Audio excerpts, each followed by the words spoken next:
மலேசிய விமானத்தின் மர்மம் MH370. விமானத்தின் மர்மம் என்பது விமான போக்குவரத்து வரலாற்றிலேயே மிகவும் புதிரான மற்றும் சோகமான நிகழ்வாகும்.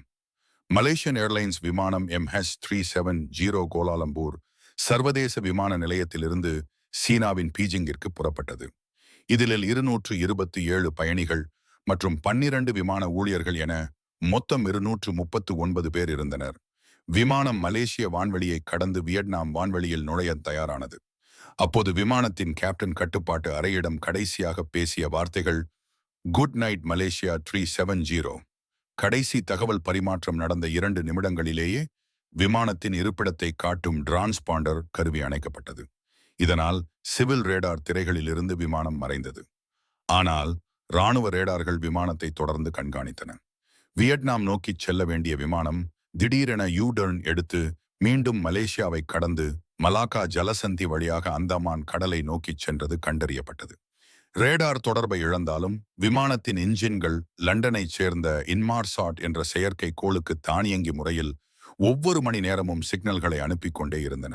இந்த தரவுகளை வைத்து ஆய்வு செய்த போது விமானம் ரேடாரில் இருந்து மறைந்த பிறகு சுமார் 6 முதல் 7 மணி நேரம் தொடர்ந்து பறந்துள்ளது என்பது தெரிய வந்தது. விமானம் வடக்கு நோக்கி கஜகஸ்தான் பக்கம் சென்றதா அல்லது தெற்கு நோக்கி இந்திய பெருங்கடல் பக்கம் சென்றதா என்ற குழப்பம் இருந்தது.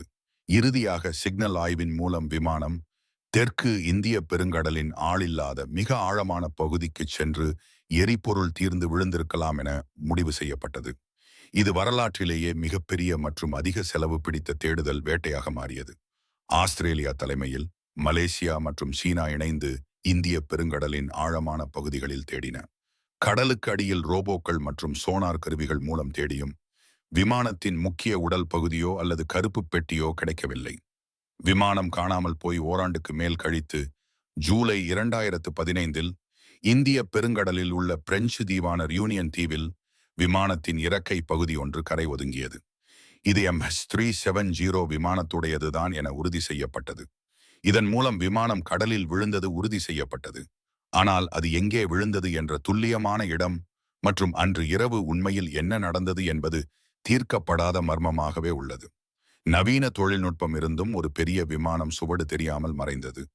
விமான பயணிகளின் குடும்பங்களுக்கு ஈடு செய்ய முடியாத இழப்பாகவும் உலகுக்கு ஒரு பெரிய பாடமாகவும் அமைந்துள்ளது.